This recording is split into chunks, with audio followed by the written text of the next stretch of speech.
Apa kabar teman-teman? Sampai berjumpa lagi dalam program Hajar. Hajar ini singkatan dari Kahar dan Fajar. Malam ini kita akan ngobrol sangat panjang, terutama adalah terkait dengan kemenangan Lula da Silva di Brasil. Karena kemenangan itu membawa satu inspirasi baru bagi kita, membawa spirit baru, membawa semangat baru, membawa getaran baru yang membuat kita semakin optimis bahwa kelas pekerja di Indonesia juga punya harapan yang sama untuk bisa mendorong pemimpin kaum buruh menjadi pemimpin sebuah negara. Oleh karena itu, siapkan dulu kopinya, nyalakan dulu rokoknya, bisa selonjoran atau sambil rebahan. Yang penting cari tempat yang rileks untuk bisa menyimak diskusi yang berarti ini. Bung Fajar, apa sebenarnya makna dari kemenangan Lula da Silva? Karena kita bisa melihat di media sosial, teman-teman di Indonesia, itu banyak sekali yang memposting mengucapkan selamat terkait dengan kemenangan Lula da Silva. Apakah ini pertanda begitu bahwa apa yang terjadi di Brasil sana akan kemudian juga terjadi di Indonesia? Ya, terima kasih Bung Kahar. Lama kita nggak bikin podcast ini ya. Kali ini akhirnya kita bikin lagi di tengah kesibukan masing-masing, terutama Bung Kahar yang sangat padat ini.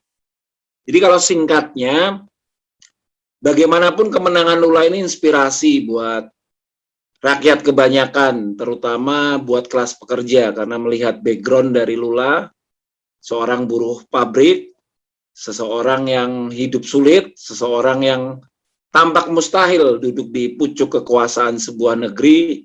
Rupa-rupanya untuk kali ketiga dia menduduki kursi kepresidenan Brazil, dan tentu saja itu menjadi inspirasi untuk orang kebanyakan seperti kita. Artinya jika seorang buruh pabrik di Brazil bisa menjadi presiden, atau seorang sopir bus di Venezuela bisa menjadi presiden, seorang guru di Peru bisa menjadi presiden, sebetulnya tidak ada alasan di dalam sistem demokrasi orang-orang biasa seperti itu juga menjadi orang penting di negeri ini, bahkan tidak menutup kemungkinan menjadi presiden. Gitu mungkin Bung Kahar ya. Iya, lantas apa sebenarnya ya pentingnya bagi gerakan buruh itu untuk punya presiden yang dari kelasnya sendiri begitu? Iya, arti pentingnya kita belajar dari ini untuk tahu bahwa jika kelas buruh dan kelas pekerja secara umum, karena partainya Lula ini Partindo dos Trabalhadores itu kalau terjemahan pasnya sebetulnya partai pekerja, dan memang komposisi yang menjadi tulang punggung dari partai tersebut ada gerakan buruh, terutama mereka yang berkumpul di KUT, Konfederasi Buruh Besar di sana, dan ada gerakan petaninya, yaitu MST. Nah, pelajaran pentingnya adalah ternyata bila diorganisasikan dengan baik dan menjadi sebuah kekuatan politik dalam bentuk partai, dan itu dijalankan dengan baik, dikerjakan dengan relatif sempurna, maka kelas pekerja ini, buruh dan petani dan rakyat kecil lainnya, itu tidak menutup kemungkinan untuk bisa berada di tampuk kekuasaan, bahkan tampuk kekuasaan nomor satu di sebuah negeri. Nah, pelajaran dari Brasil itu saya pikir itu yang pertama. Yang kedua adalah mungkin soal bagaimana politik di sana diselenggarakan. Itu layak kita juga pelajari. Beberapa waktu yang lalu ada diskursus itu, saya pikir yang juga mungkin dibaca oleh teman-teman. Pertama, tidak ada presidensial threshold atau pembatasan calon presiden berdasarkan jumlah suara partai, itu tidak ada di sana. Yang kedua juga bagaimana biaya politik, dalam hal ini biaya kampanye dan macam-macam itu ditanggung oleh negara. Itu yang mengeliminir potensi pembiayaan dari sekelompok orang kaya yang kita sebut dengan oligarki, katakanlah seperti itu. Di Brazil itu dibatasin, hanya sumbangan individu hanya boleh sampai 10% maksimum dari total biaya kampanye, dan partai politik diberikan slot yang sama, yang adil di televisi, yang kemudian untuk melakukan iklan politik atau kampanye, yang kemudian benefit yang diterima televisi, mereka mendapat pemotongan pajak dari iklan politik dari partai-partai yang berkontestasi. Cuma memang kan di Indonesia cukup liberal pembiayaan politik, dia tidak melibatkan negara di dalamnya, dan memang yang agak sukar di Indonesia bila partai politik dibiayai oleh negara, tantangannya adalah soal citra partai politik itu sendiri yang sampai sejauh ini memang belum cukup positif ya di hadapan rakyat. Jadi banyak pembayar pajak, katakanlah rakyat, yang mungkin masih akan keberatan bila dana yang mereka berikan dalam bentuk pajak itu dipakai untuk pembiayaan politik. Mungkin, tetapi mungkin seiring waktu ketika citra partai politik dan amal bakti partai politik semakin baik di tengah-tengah rakyat, hal yang terjadi di Brasil bukan tidak mungkin terjadi di sini. Begitu, Bung Kahar. Oh ya, saya tertarik dengan apa yang tadi disampaikan oleh Bung Fajar tentang partai pekerja. Sebuah partai yang dibangun, didirikan oleh kelas pekerja. Kemudian orang bertanya, di kalangan pekerja itu sudah ada serikat buruh. Di kalangan petani ada serikat petani. Di kalangan nelayan juga ada serikatnya. Tapi kemudian mengapa penting bagi kaum buruh, kelas pekerja, itu membangun partainya sendiri? Bukankah selama ini sudah ada organisasi yang berkutat dan memperjuangkan apa yang menjadi kepentingan dan hak mereka? Mengapa mesti partai? Ya, sebetulnya lazim di negeri-negeri di mana industri tumbuh atau sektor-sektor sosial tumbuh, itu mereka tidak berhenti hanya mengkonsolidasi dirinya atau mengasosiasikan dirinya ke organisasi-organisasi profesi atau ke organisasi-organisasi sektoralnya. Misalnya tadi yang disebut Bung Kahar, serikat buruh, serikat petani, serikat nelayan, dan macam-macam itu. Dalam realitasnya, di banyak negeri, kelompok-kelompok sosial tadi juga mengorganisasikan dirinya dalam partai politik. Itu sesuatu yang lazim, bukan hanya lazim ya, tetapi sangat rasional ketika sektor-sektor sosial tadi memiliki kepentingan yang hendak diperjuangkan dalam mekanisme demokrasi. Jadi untuk memastikan kepentingannya terakomodasi dalam sistem demokrasi, terakomodasi dalam kebijakan negara, maka logis sekali bila sektor-sektor rakyat tadi mengkonsolidasi diri dan membentuk partai politik. Itu terjadi di Brazil, itu juga terjadi di Eropa, bahkan 2 hingga 3 abad silam, partai-partai buruh, partai-partai sosial demokrat berdiri, dilatar belakangi oleh itu, bahwa kalangan rakyat, kelas pekerja, dia juga harus ada di panggung politik. Dia tidak hanya menjadi aktor yang pasif, yang hanya dimobilisasi suaranya, selepas suara dihitung, dipunggungi pula nasibnya. Nah, pelajaran itu yang saya pikir juga patut kita petik dari kejadian di Brasil dan kejadian di banyak negeri. Ya, itu tadi Brasil dengan Lulanya.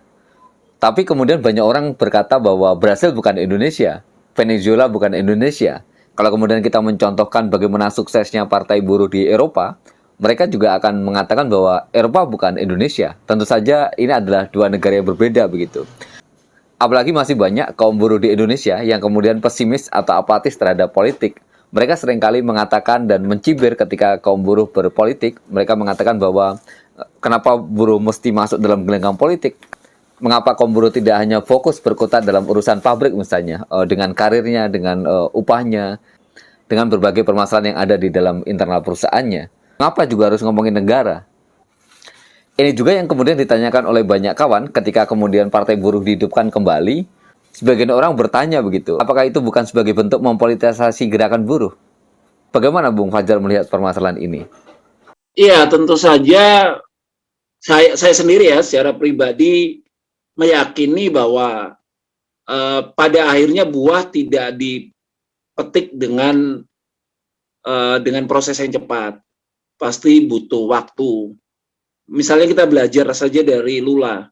Lula itu kalah dulu di 3 kali proses pilpres. Jadi tidak serta-merta dia mencalonkan hari ini, kemudian hari ini pula dia menang. Artinya ada proses panjang, kalau nggak salah 89 dia kalah, 94 dia kalah, 98 dia kalah, 94 98-nya kalah dengan kandidat yang saya masih ingat itu, kalau itu Fernando Cardoso, seorang teoritikus ekonomi.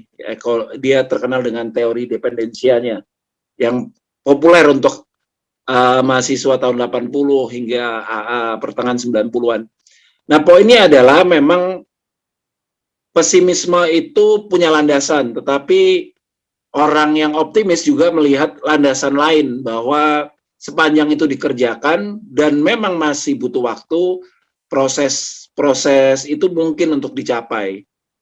Tentu saja Indonesia bukan Brazil, Indonesia bukan Venezuela, dan juga bukan Finlandia, katakanlah seperti itu. Tetapi keberadaan Partai Buruh saya pikir adalah salah satu jawaban bahwa apa yang disebut proses tadi harus dimulai. Jika dia tidak dimulai, itu menutup sama sekali kemungkinan kelas pekerja bisa berada dalam institusi kekuasaan.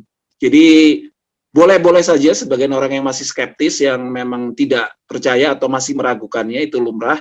Tetapi kita yang ada di sisi yang optimis, tidak bisa lain kecuali mengatakan proses ini harus dimulai, dan kita sudah memulainya. Ya, itu artinya keberadaan partai politik menjadi sesuatu yang penting sebagai alat perjuangan. Karena kalau bukan partai, maka tidak bisa gerakan itu berbicara dalam tingkatan negara, masuk dalam parlemen, masuk dalam eksekutif, dan kemudian membuat sebuah kebijakan yang berpihak kepada kepentingan kelas pekerja. Itu titik penting mengapa kemudian partai politik perlu dihadirkan. Kembali ke soal Lula. Kita tahu Lula yang berangkat dari kelas pekerja itu berhadapan dengan Bolsonaro, sebuah kekuatan politik yang sangat besar, ditopang oleh modal yang tidak sedikit, dan kemudian dukungan yang saya kira juga tidak perlu diragukan lagi. Lantas apa yang kemudian membuat Lula ini bisa memenangi pertarungan dalam pemilu Brasil ini?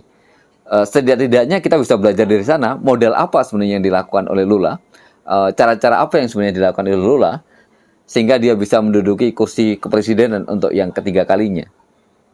Ya, ini agak panjang ya, kita cerita dulu sekilas saja ya, semacam sejarah singkatnya, bagaimana Lula terlahir dan menjadi simbol kelas pekerja, bagaimana kemudian dia menjadi walking class hero, pahlawannya kelas pekerja, dan bahkan untuk sebagian orang dia seperti mitos, sosok yang sangat melegenda di tengah rakyat Brazil khususnya, dan rakyat Amerika Latin secara umum. Lula berjuang tidak hanya ketika pemilu tiba, dia punya reputasi yang cukup panjang. Dia seorang buruh di kawasan ABC, dulu ada kawasan di negara bagian, bukan dulu ya, hingga sekarang, ada kawasan industri bernama ABC di negara bagian Sao Paulo. Kawasan ABC ini adalah salah satu kawasan industri terbesar dan menjadi konsentrasi industri otomotif dan metal. Dia bekerja di pabrik Volkswagen. Nah, dia sudah berjuang itu sejak era 70-an, 80-an. Era ketika Brazil masih dalam cengkraman kediktaturan militer. Artinya, sebelum ada demokrasi pun, serikat buruhnya aktif, dan Lula menjadi simbol kelas pekerja yang melawan kediktaturan militer. Itu menunjukkan bahwa syarat pertama adalah konsistensi perjuangan. Jadi Lula tidak berjuang hanya dalam rentang waktu yang singkat, dia sudah memulainya cukup panjang. Ketika demokrasi Brazil dibuka, kediktatoran Brazil itu kan di tahun 1964 sampai 1985, ketika ada kudeta militer terhadap João Goulart, itu presiden Brazil di tahun 64, presiden terkudeta. Dan baru demokrasi dibuka sekitar tahun 85. Tahun 88 itu ada konstitusi republik baru di Brazil yang menjadi alas buat demokrasi digulirkan. Tahun 89 ada pemilihan kepala daerah, tahun 90 ada tahun 89 ada pemilihan kepala daerah, dan pada waktu pemilu legislatif tahun 90 itu Partai Buruh sudah menjadi partai tiga besar. Jadi memang perjuangan antara dekade 70-an, 80-an itu ditunai hasilnya di awal tahun 90. Apa yang saya mau katakan di sini adalah rakyat juga melihat track record orang yang berjuang panjang. Dan kehebatan Lula, dia mampu menyampaikan pesan itu secara sederhana, dan dia mampu mempersonifikasi dirinya sebagai simbol kelas pekerja. Itu juga menjadi PR tentu saja buat kita. Kita juga butuh orang dari lapisan yang paling bawah yang kemudian menjadi personifikasi pikiran, hati, dan semangat kelas pekerja. Jadi ada faktor reputasi perjuangan, militansi yang panjang, dan ada juga faktor Lula sebagai simbol kelas pekerja. Itu mungkin dua soal. Nah, soal pemilu kali ini, Pilpres kali ini memang menarik. Ini Pilpres sangat ketat. Kalau kita lihat angka terakhirnya kan, angka finalnya kan selisihnya tidak sampai 1%. Jadi tipis sekali, 60 juta sekian dengan 58 juta sekian, hampir 59 juta, dan sekitar 5 juta suara yang tidak sah. Hanya 1%, artinya perseteruan antara Bolsonaro sebagai petahana dan Lula da Silva sebagai mitos kelas pekerja di Brazil itu memang ketat, dan itu sudah diperkirakan jauh-jauh hari. Nah, yang menarik dari proses ini kemudian Lula yang pernah menjabat sebagai presiden selama periode 2002 hingga 2010 itu meletakkan proyek-proyek kesejahteraan sosial yang besar, dan itu juga yang menambah keyakinan publik ketika Lula comeback ke politik, membuat orang melihat butuh jawaban atas kebuntuan politik selama dikuasai oleh Bolsonaro. Butuh jawaban politik yang konkret dan reputable, sesuatu yang sudah jelas reputasinya, ketika Bolsonaro justru membawa Brasil ke mara bahaya. Misalnya kebijakan Bolsonaro selama COVID itu kan membuat sekitar 700.000 ya kalau tidak salah jumlah yang meninggal di Brasil selama COVID, dan itu angkanya jauh lebih besar dibandingkan Amerika bila dihitung per kapitanya. Nah, orang melihat harapan itu ada di Lula. Nah, partai buruhnya sendiri itu bukan partai yang partai pekerjanya sendiri itu bukan partai yang tidak luas. Dia jauh sebelum pemilu kan membentuk sebelum Pilpres dia membentuk aliansi yang namanya Brazil of Hope atau Brazil Harapan. Dia menggalang aliansi sekitar 10 partai politik, dan itu menjadi kekuatan yang serius dalam menantang Bolsonaro. Nah, ini poin berikutnya. Jadi kalau kita mau menang, kita memastikan harus memiliki persekutuan yang memadai dan memungkinkan menang. Saya kira 3 itulah setidaknya, Bung Kahar. Saya kira itu menjadi satu pelajaran yang menarik begitu ya, bahwa sebuah partai politik dihadirkan bukan hanya ketika pemilu tiba, tapi sebuah partai yang dibangun, digagas, diperjuangkan itu jauh hari sebelum pemilu. Pendek kata, sebuah partai yang bekerja bersama rakyat, sebuah partai yang bekerja secara harian, terus-menerus untuk mendampingi dan membela kepentingan dari rakyat, yang kemudian rakyat akhirnya jatuh cinta kepada partai itu. Karena partai itu hadir manakala rakyat membutuhkan sokongan politik begitu. Dan itu dilakukan oleh Lula, yang Bung Fajar tadi cerita bagaimana jauh hari sebelumnya Lula dengan organisasinya, dengan partainya itu melakukan kerja-kerja yang berbasis kerakyatan itu. Ini juga yang kemudian disampaikan berulang kali oleh Partai Buruh, bahwa Partai Buruh di Indonesia yang kemudian dihadirkan kembali itu ingin membuat sebuah perubahan, sebuah partai alternatif yang bekerja saban hari bersama dengan rakyat. Tapi kemudian permasalahannya seringkali kita gagal mengkomunikasikan terkait dengan kerja-kerja politik ini kepada masyarakat.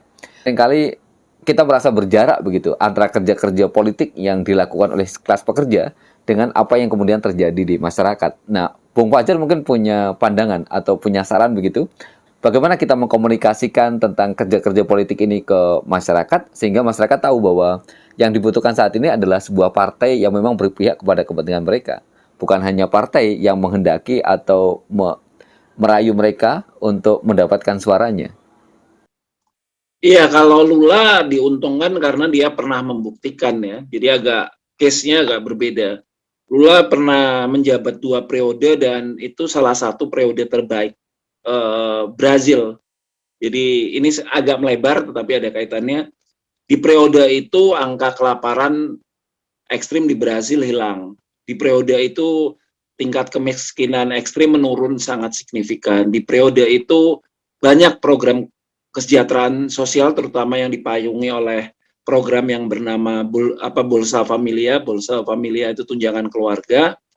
yang itu dirasakan langsung oleh rakyat. Dan ketika Lula maju kembali, saya pikir sesederhana apapun pesan yang dia sampaikan, orang akan melihat reputasi dia selama periode dia berkuasa, dan memang itu valid adanya mendorong maju kehidupan rakyat. Meskipun ada beberapa catatan kritis ya, terutama di sektor kaum tani, karena ada kritik bahwa Lula kurang berkomitmen di dalam reforma agraria, karena misalnya kecilnya anggaran reforma agraria, sehingga kemudian ada ketegangan politik antara Partai Pekerja dengan MST sebagai salah satu penopang utama Partai Pekerja. Nah, sementara Bolsonaro ini orang yang kacau kan, memang dia pro kediktaturan militer, dia memainkan isu agama. Jadi kalau teman-teman menyimak bagaimana tensi politik di Brazil meninggi, itu juga di katalisatornya adalah isu agama. Jadi Bolsonaro ini banyak mengambil sentimen salah satu ya, ini tidak berarti aliran keagamaan itu seperti itu semua, tetapi yang kebetulan terjadi di Brazil itu kalangan evangelista itu dipakai oleh Bolsonaro untuk mendorong suara. Jadi satu cabang dari ajaran kekristenan yang memang populasinya besar di Brazil, sekitar 30%, dan misalnya senator pro Bolsonaro seperti Marco Feliciano itu dia seorang pastor, dan dia memainkan sentimen bahwa Partai Pekerja akan menghapus agama, Partai Pekerja akan menghapus institusi keluarga, ragam bukan negatif campaign, ini black campaign yang diarahkan kepada pencalonan da Silva. Tetapi Lula da Silva sederhana menjawab. Saya nonton salah satu episode kampanyenya, dia bilang tidak mungkin satupun presiden di Brazil, kandidat manapun yang akan memusuhi gereja, dia menyatakan itu. Dan saya adalah orang yang bahkan kalau kita lihat periode hubungan gereja dan negara, dia yang mendorong keluarnya undang-undang untuk bagaimana negara berperan juga dalam kehidupan beragama di sana. Dan yang terpenting, Lula menjawab bahwa saya adalah orang yang telah memberikan bukti tentang bagaimana memimpin dan memberikan kesejahteraan kepada rakyat. Nah, untuk poin kita di Partai Buruh, katakanlah begitu, saya pikir serikat-serikat buruh punya reputasi ya soal bagaimana mengadvokasi kalangan pekerja, begitu juga serikat petani bagaimana mengadvokasi kaum tani, dan itu penting dibahasakan dengan bahasa politik yang meluas dan bisa diterima dengan lebih mudah. Gerakan buruh pernah memperjuangkan BPJS dan sekarang dinikmatin oleh tidak sedikit kalangan rakyat, terlepas mungkin belum sempurna ya. Tetapi itu kan kurang bisa dibahasakan dan belum bisa, lebih tepatnya belum maksimal dibahasakan sehingga sampai ke telinga kalangan kelas pekerja secara luas. Misalnya SPI sebagai salah satu organisasi pendiri di Partai Buruh akan belum mensiarkan apa saja yang telah diperjuangkan, berapa ratus ribu tanah yang berhasil dialihkan hak gunanya kepada kaum tani, dan itu cukup membantu penghidupan kaum tani di berbagai daerah. Nah, hal-hal yang seperti itu saya pikir yang harus dibahasakan dan sampai ke telinga kelas pekerja bahwa unsur-unsur pendiri Partai Buruh ini adalah orang yang, istilah Bung Kahar tadi, bekerja setiap hari untuk kelas pekerja dan sudah ada buktinya. Kira-kira begitu. Kalau dalam tanda kutip mencontek apa yang dilakukan Lula. Kira-kira begitu, Bung Kahar. Ya, oke. Terima kasih, Bung Fajar. Saya kira ini obrolan yang menarik sebenarnya, walaupun singkat dan kita nggak mau terlalu lama begitu. Ya, Tapi setidaknya ada pesan penting yang bisa kita dapatkan, ada pelajaran penting yang bisa kita implementasikan. Dan mudah-mudahan obrolan singkat ini belum tentu Bolsonaro menyerah loh, karena dia sudah menggulirkan isu kecurangan sebelumnya. Jadi dia menggunakan model kayak Trump itu yang 2020 sebelum Pilpres dimulai, dia gembar-gemborkan musuhnya akan curang. Dan setelah dia kalah, pendukungnya kan menyerang Capitol Hill kan.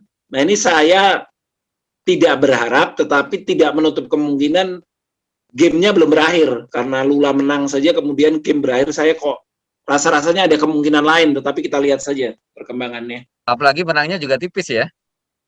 Tipis, tidak sampai 1%. Nah, itu yang menjadi menarik mungkin kita lihat setelah ini. Dan kalau kita ngikutin dinamika di Brasil yang bikin ketegangannya ini bisa agak menakutkan, itu karena sepanjang Bolsonaro berkuasa, itu tingkat, karena pemerintahan Bolsonaro ini kubunya kan menamakan diri Triple B, Bull, Ballot, and Bible. Jadi itu istilah mereka.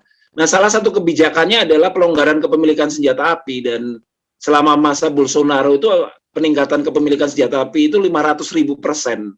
Dan itu beredar kebanyakan di kalangan pendukung Bolsonaro. Nah ini saya tidak berharap ada ketegangan politik yang sangat berbahaya, tetapi bukan tidak mungkin bila Bolsonaro melakukan kemungkinan-kemungkinan itu, Brasil bisa dalam situasi yang pelik mungkin ya, karena ada fakta soal peredaran senjata, sampai konon kabarnya sudah 4 juta senjata karena pelonggaran kepemilikan senjata dalam pemerintahan Bolsonaro. Tapi kita harap tidak itu terjadi, atau kita lihat saja. Ya, semoga memang tidak akan terjadi dan Ya, rakyat pekerja di Brasil bisa menikmati lah apa yang menjadi kebijakan dari Lula seperti bagaimana yang dibuktikan pada periode yang pertama dan kedua yang lalu begitu. Terima kasih Bung Fajar. Saya kira ini diskusi yang menarik, obrolan santai yang luar biasa bergizi begitu ya, menemani waktu istirahat kita, tetapi setidaknya ada banyak pelajaran yang bisa kita dapatkan dari sini. Semoga ini bisa menjadi inspirasi bagi kita semua, bagi kelas pekerja di Indonesia, bahwa seorang buruh pabrik yang dipandang sebelah mata, yang bahkan harus berjuang berkali-kali untuk bisa memenangi konsentrasi, tapi pada akhirnya kemenangan itu bisa didapatkan. Kalau Lula bisa, maka kita juga bisa mengatakan bahwa di Indonesia juga akan hadir pemimpin dari kelas pekerja.